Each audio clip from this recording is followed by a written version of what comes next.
يا أيها الذين آمنوا اذكروا الله ذكرا كثيرا وسبحوه بكرة وأصيلا.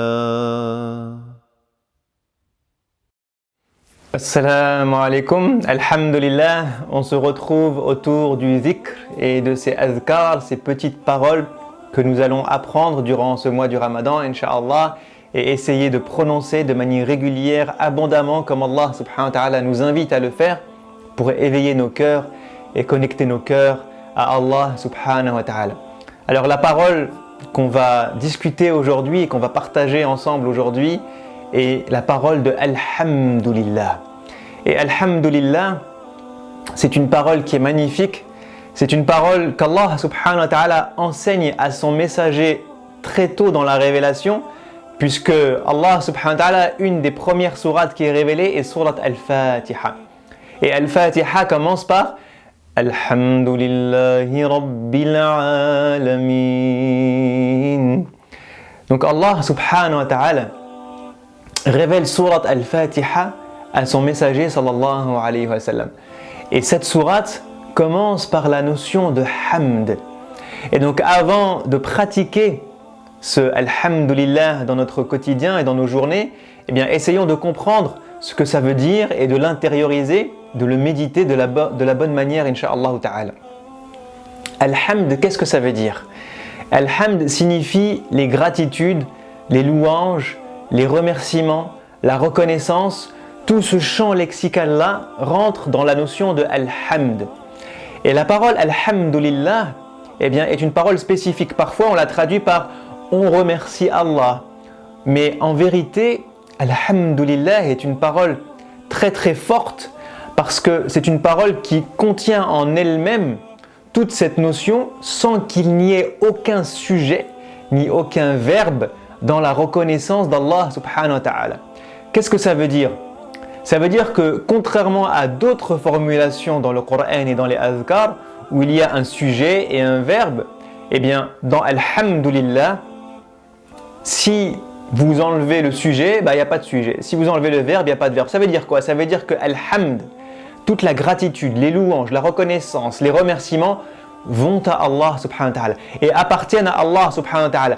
Que vous le disiez ou que vous ne le disiez pas, que les êtres humains y croient ou que les êtres humains n'y croient pas, qu'on soit dans les bons moments ou qu'on soit dans des mauvais moments. Alhamdulillah est une parole qui fait que ça ne dépend que d'Allah subhanahu wa ta'ala. C'est presque un attribut d'Allah subhanahu wa ta'ala. Les louanges, la gratitude, la reconnaissance lui appartiennent, sont à lui et vont vers lui, que vous le vouliez ou que vous ne le vouliez pas, subhanallah. On n'a pas dit Uhmid Allah. Le prophète sallam nous a pas dit Ushkurillah dans ce verset-là. Il a dit Alhamdulillah. Et donc, Alhamdulillah, avant d'être une manière pour nous de remercier Allah subhanahu wa ta'ala, c'est une déclaration des louanges et des attributs et de la grandeur d'Allah subhanahu wa ta'ala. C'est une déclaration du fait qu'il n'y a rien sur terre, il n'y a rien sur l'univers qui mériterait de remercier quelqu'un si ce n'est Allah subhanahu wa ta'ala. Tout ce qu'il y a sur terre et dans l'univers doit tout à Allah subhanahu wa ta'ala, qu'on le veuille ou qu'on ne le veuille pas. Et donc Allah subhanahu wa ta'ala, pour rendre ceci indépendant des états d'âme, des états de croyance, des états de foi des musulmans, a connecté Al-Hamd à son nom en cette parole magnifique de Alhamdulillah. Alhamdulillah, Alhamdulillah. Donc ça, c'est le sens de cette parole Alhamdulillah. Alors maintenant, comment faire pour vivre cette parole et pour la pratiquer? Je vous avais dit dans La ilaha illallah, le hadith où le prophète sallallahu alayhi wa sallam nous dit Khayrul kalam ou khayrul dhikri la ilaha illallah wa khayrul du'a alhamdulillah. Donc on a dit que la ilaha illallah était la meilleure des paroles et le meilleur des dhikrs, le meilleur des mots qu'on puisse prononcer pour augmenter notre foi, la renouveler et nous rapprocher d'Allah subhanahu wa ta'ala. Alhamdulillah est la meilleure des invocations. C'est ce que le prophète sallallahu alayhi wa sallam dit. Donc si vous devez choisir une invocation, c'est Alhamdulillah. Et pour vivre la parole de Alhamdulillah, si vous n'aviez qu'une invocation à faire dans la journée, il faut que ce soit celle-là.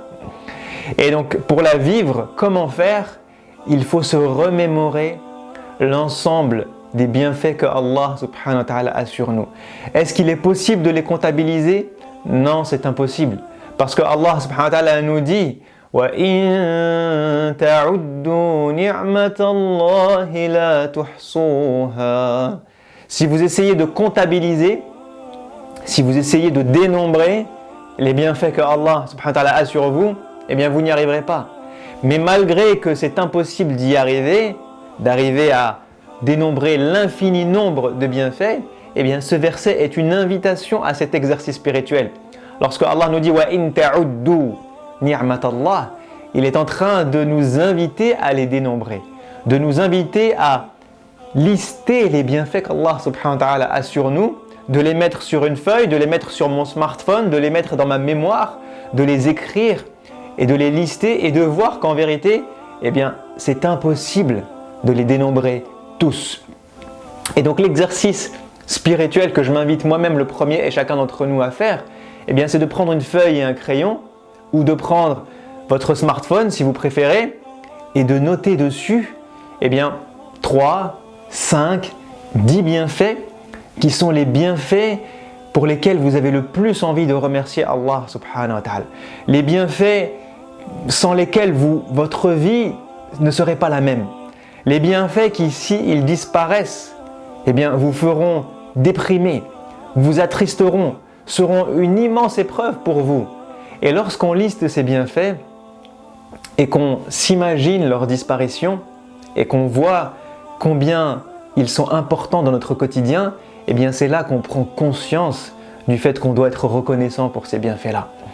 Et parfois, eh bien malheureusement, on n'est pas reconnaissant pour ce que Allah subhanahu wa ta'ala nous donne.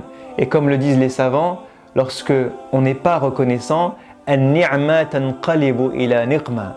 Celui qui est ingrat, au lieu d'être reconnaissant envers Allah subhanahu wa ta'ala, eh bien Allah, pour lui envoyer une piqûre de rappel ou pour le punir s'il arrive à un niveau très élevé d'ingratitude, eh bien va transformer ses bienfaits en méfaits.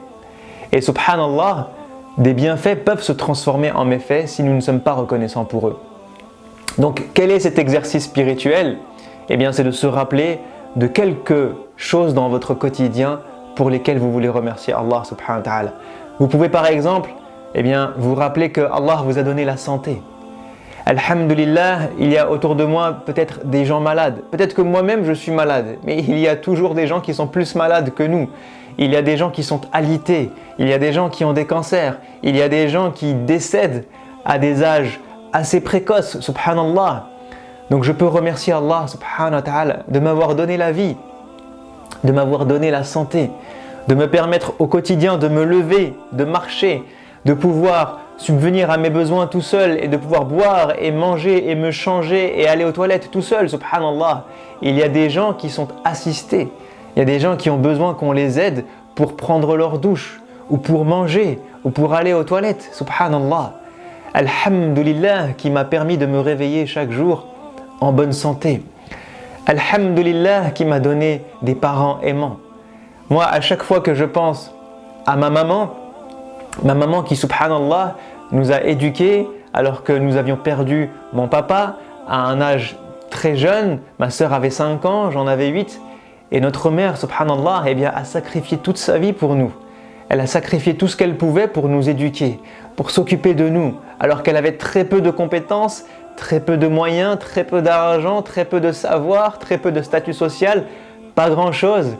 Mais elle a donné tout ce qu'elle avait pour ses enfants. Et aujourd'hui, je me dis, Alhamdulillah pour ma maman. Alhamdulillah pour tout l'amour qu'elle m'a donné. Alhamdulillah pour sa présence au quotidien. Alhamdulillah pour ses conseils jusqu'à aujourd'hui. Même lorsqu'on grandit, elle continue de nous conseiller, elle continue de nous aimer, elle continue de nous donner de l'amour, de la miséricorde, de la bienveillance. Elle continue d'être là pour nous au quotidien, subhanallah. Et donc, je remercie Allah subhanahu wa ta'ala pour ce bienfait. Je remercie Allah subhanahu wa ta'ala pour le bienfait de mon travail, parce que Allah m'a donné un travail, alhamdulillah, qui m'épanouit, un travail que j'aime, parce que, alhamdulillah, je peux aller le matin au travail et revenir le soir et ne pas voir la journée passer, parce que c'est un travail, alhamdulillah, dans la recherche scientifique qui me permet de m'épanouir intellectuellement, qui fait que je ne m'ennuie pas, qui fait que tous les jours j'apprends de nouvelles choses. Et alhamdulillah, pour moi, c'est une source d'épanouissement. Et chacun d'entre nous, alhamdulillah, parfois Allah lui donne le travail, et bien qu'il épanouit quel que soit ce travail. Ça peut être un travail de médecin, d'ingénieur, ça peut être un travail de plombier, un travail de paysan, d'agriculteur, un travail de vendeur. Chaque personne a ses sources personnelles d'épanouissement. Chaque personne a sa voie à suivre. Et ce qu'il faut, c'est essayer de trouver cette voie et remercier Allah subhanahu wa ta'ala pour ceci. Et quand bien même ce travail ne serait pas le meilleur au monde ou le plus épanouissant au monde, il nous permet de nous nourrir. Il nous permet de ne pas être assistés, il nous permet de ne pas être au chômage, il nous permet de payer nos factures, de payer mon loyer, de payer ce dont j'ai besoin pour nourrir mes enfants. Subhanallah. Et donc ça, alhamdulillah pour le rizq qu'Allah nous a donné à travers notre travail. Alhamdulillah pour le savoir et l'épanouissement qu'Allah nous a donné à travers notre travail. Alhamdulillah pour le statut social qu'Allah nous a donné à travers notre travail. Alhamdulillah pour les relations, les connaissances, les collègues qu'Allah subhanahu wa ta'ala nous a donné à travers notre travail. Alhamdulillah. Tout ça, ce sont des bienfaits qu'Allah subhanahu wa ta'ala nous donne dans notre quotidien. Lorsqu'on regarde dans nos familles et qu'on voit nos époux, nos épouses, nos enfants, ce sont des sources de reconnaissance envers Allah subhanahu wa ta'ala. Il y a, alhamdulillah, des mariages qui se passent bien et il y a, alhamdulillah, des mariages qui se passent mal. Parfois, Allah subhanahu wa ta'ala fait que ça se passe mal et c'est une épreuve. On n'a pas toujours tout ce qu'on veut du premier coup. Et c'est la vie. La vie, il y a des bonnes choses qu'Allah nous envoie et il y a des épreuves qu'Allah nous envoie. Parce que cette vie est un test et que ça ne peut pas être tout le temps bon ou tout le temps mauvais. Il y a des hauts et des bas, alhamdulillah. Et c'est pour ça que le prophète sallallahu alayhi wa sallam nous dit « Ajaban li amri al-mu'min » Je m'étonne des affaires du croyant lorsque quelque chose de bien le touche et qu'il dit « Alhamdulillah » qu'il est reconnaissant envers Allah, c'est un bien pour lui. Et c'est une source aussi spirituellement bonne parce que ça le rapproche d'Allah. Les bonnes œuvres et les bienfaits qui tombent sur lui le rapprochent d'Allah. Et lorsqu'un mal le touche, et qu'il endure et qu'il patiente, ça aussi, c'est un bien pour lui parce que ça le rapproche d'Allah, parce que ça l'éduque spirituellement, parce que ça lui permet de voir le verre à moitié plein et non pas le verre à moitié vide, parce que ça lui permet de revoir ses priorités dans sa vie, parce que ça lui permet de revoir les sagesses vers lesquelles Allah subhanahu wa ta'ala veut le guider, parce que ça lui permet de tourner une page et de recommencer à zéro. Et tout ça, ce sont des bonnes choses qu'Allah subhanahu wa ta'ala nous envoie même à travers les épreuves. Donc alhamdulillah pour les bienfaits qu'Allah nous envoie, alhamdulillah pour ces épreuves. Lorsque je vois ma famille, mon épouse, mes enfants, je me dis alhamdulillah ya Rabbil Alamin. Alhamdulillah ya Rabbil Alamin pour les enfants que tu m'as donnés, pour leur amour, pour leur présence, pour la joie, pour les sourires qu'ils me donnent, alhamdulillah. Lorsqu'on voit les choses spirituelles qu'Allah nous a données, Allah a fait de nous des croyants. Allah nous a offert le Coran. Allah nous a donné le messager sallallahu alayhi wa sallam comme guide. Allah subhanahu wa ta'ala nous a guidés vers la prière. Allah subhanahu wa ta'ala nous a permis de vivre ce mois du Ramadan. Allah nous a guidés vers les tarawih et les mosquées. Allah subhanahu wa ta'ala nous a guidés vers le jeûne. Allah nous a guidés vers as-sadaqat. Allah nous a guidés vers plein de choses. Et comme Allah dit dans le Coran, Alhamdulillahi alladhi hadana li hadha wa ma kunna linahtadiya lawla an hadana Allah. Remercions Allah pour toutes les bonnes œuvres, les bonnes adorations, les bons comportements vers lesquels il nous a guidés. Et gardons à l'esprit que si ce n'était pas lui, Al-Hadi, qui nous guidait, Wallahi, aucun d'entre nous n'aurait été guidé, aucun d'entre nous n'aurait trouvé la foi ni l'adoration, si ce n'est par la guidance, la lumière et la volonté d'Allah subhanahu wa ta'ala. Et donc, je remercie Allah jour et nuit de m'avoir permis de lire le Coran, d'avoir permis d'écouter un jour le Coran, de tomber amoureux du Coran, d'aimer la méditation et la compréhension du Coran, d'apprendre le Coran, d'avoir le Coran comme compagnon dans mon quotidien. C'est un bienfait qu'on ne peut pas estimer, subhanallah. J'arrive pas à imaginer ma vie sans le Coran, c'est impossible. Et donc je me dois de remercier Allah subhanahu wa ta'ala pour ce bienfait, pour éviter qu'il ne disparaisse. Et wallahi, je vous le dis, c'est du vécu.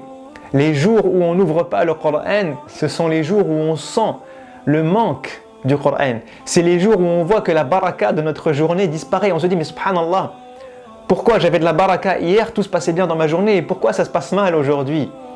Et on a l'impression qu'en fait c'est naturel, mais en fait ce n'est pas naturel. Le Coran a une baraka.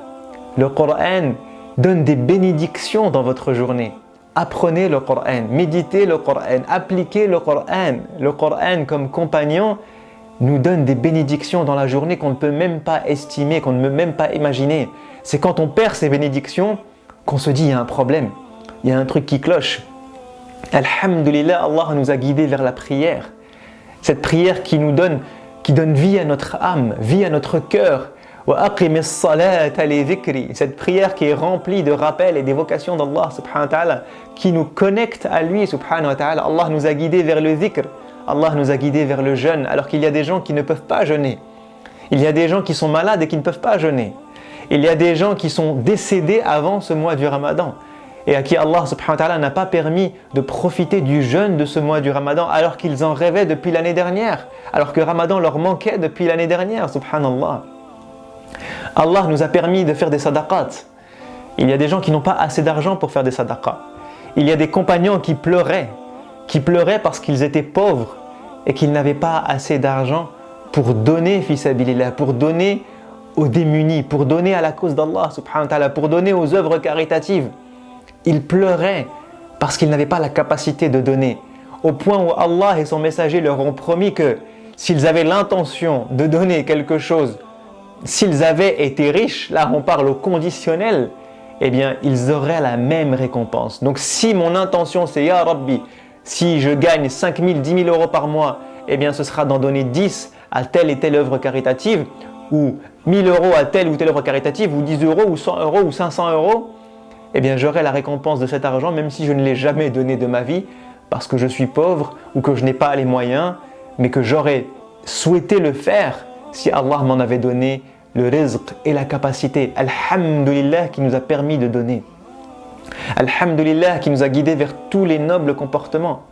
Alhamdulillah qui nous a envoyé un messager aimant envers nous, les croyants, qui nous a considérés comme ses frères, qui a sacrifié toute sa vie pour nous, subhanallah, pour que nous puissions aujourd'hui dire La ilaha illallah, alhamdulillah, alhamdulillah, alhamdulillah. On pourrait dénombrer des milliards de alhamdulillah.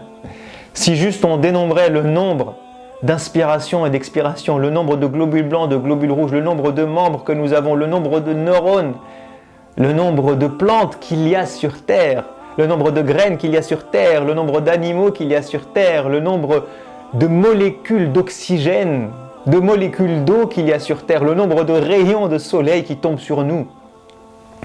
Tout ça sont des bienfaits infinis, indénombrables. Et on peut dire Alhamdulillah à Allah. Alhamdulillah qui a créé le jour et la nuit, le sommeil. Alhamdulillah pour la ni'ma du sommeil qu'Allah subhanahu wa ta'ala nous a donné. Les gens qui sont privés de sommeil tombent en dépression. Alhamdulillah qui nous a permis de dormir et de dormir de manière efficace pour nous réveiller en forme et de nous reposer, subhanallah. Donc je vous laisse réfléchir et je vous invite à faire cet exercice concret de noter sur une feuille de papier 3, 5, 10, 20, 30 bienfaits qui pour vous sont super importants dans votre vie, qui s'ils disparaissent changeront totalement votre vie, et de remercier Allah subhanahu wa ta'ala quotidiennement en disant Alhamdulillah, Alhamdulillah, Alhamdulillah, Alhamdulillah, et en essayant avec à chaque Alhamdulillah eh bien de lire ce que vous avez écrit ou de méditer sur ce que vous avez écrit ou d'observer ces choses-là, d'observer le Coran, d'observer vos enfants, d'observer la nature et de dire Alhamdulillah pendant que vous observez ces bienfaits qu'Allah subhanahu wa ta'ala vous a donnés pour que cette parole de Alhamdulillah puisse rentrer dans nos cœurs, la remplir et la connecter avec Allah subhanahu wa ta'ala. Je vous dis à la prochaine incha'Allah. Assalamu alaikum wa rahmatullahi wa barakatuhu. يا آمنوا اذكروا الله ذكرا كثيرا وسبحوه بكرة وأصيلا